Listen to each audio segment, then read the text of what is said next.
आपके नियम अनुसार 11 श्रीमद् भागवत पुराण के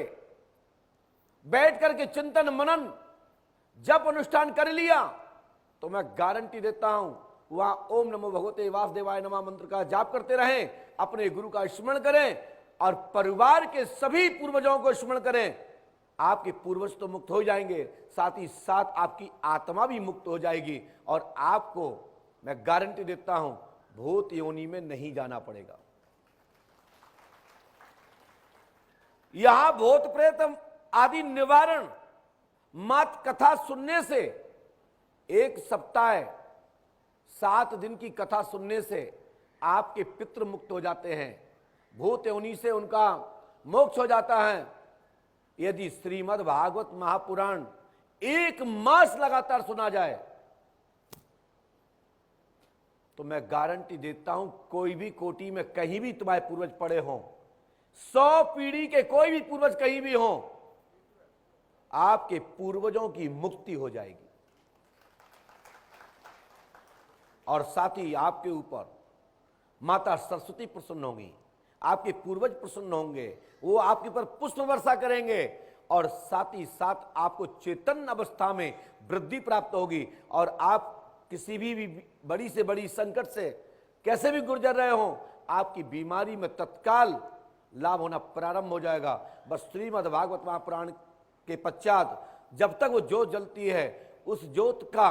शांति होने तक का बाहर इंतजार कर लीजिए और वही ज्योत की रज को अपने मस्तक पे लगा लीजिए, हल्का सा जिब्या पे लगा लीजिए। मैं गारंटी देता हूं कैसा भी कैंसर हो संपूर्ण समाप्त। डॉक्टर बैठ लें इस बात पे, मैं डॉक्टरों को आमंत्रण करता हूं इस विषय पे। आप एक तरफ दवा दीजिए, उस बीमारी में राहत होगा, जैसे तुम्हारे दूसरे मरीज को दवा से लाभ मिलता है उससे चौगना रिकवर। श्रीमद् भागवत महापुराण की आरती हो जाने के पश्चात जो ज्योत शीतल हो जाती है उस रज को मस्तक पर लगा करके अपनी हल्की सी जिब्या पर लगाएं, मैं गारंटी देता हूं उसकी बीमारी में लाभ हो जाएगा। श्री राम महायज्ञ हो या कोई भी यज्ञ हो, उस यज्ञ की पूर्ण हो जाने के पश्चात वह धूप वह भस्म अपने घर में छान के रख लीजिए, किसी तांत्रिक औझा की आवश्यकता नहीं पड़ेगी। जब भी घर में बुखार आवे, जब भी कोई भी किसी प्रकार का रोग आवे, कोई भी परेशानी दिखाई देवे, वह भभूति आप खा लीजिए, मैं गारंटी देता हूं उसी क्षण लाभ हो जाएगा। आप जगह जगह ताबीज गंडा पहनने के चक्कर में रहते हो, आप यज्ञ की धूप को अपने एक ताबीज में रख लीजिए और उसको पहन लीजिए और हनुमान जी का स्मरण करके आप धारण कर लीजिए और एक चौपाई का भी स्मरण साथ में करते हुए कवन सुकाज कठन जगमाही जो नहीं हो तात तुम पाई, इतना बोल करके 11 बार और श्री राम जय राम करके आप धारण कर लीजिए और वो कवच के रूप में स्थापित हो जाएगा।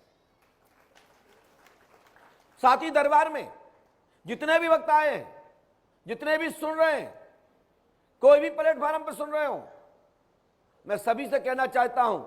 या तो आ चुके हैं या आने वाले हैं, समय लेके आवे, इंतजार करें। दरबार में जिनका भी नंबर आएगा वो लेमिनेशन करा के रखें। यदि आपसे किसी ने भी पूछा हो तो माइक से अवश्य बोलें कि महाराज जी जो आप बता रहे हैं ये बात मैं अमुक व्यक्ति को बता चुका हूं, इसलिए आप मेरे बारे में जान पाए हो।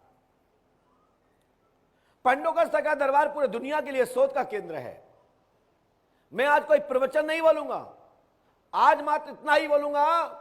कि मात्र विश्वास रखिए, श्रद्धा रखिए, मजबूती से परमात्मा का स्मरण कीजिए, चिंतन कीजिए, धाम में आए हो सफलता 101% प्राप्त होगी।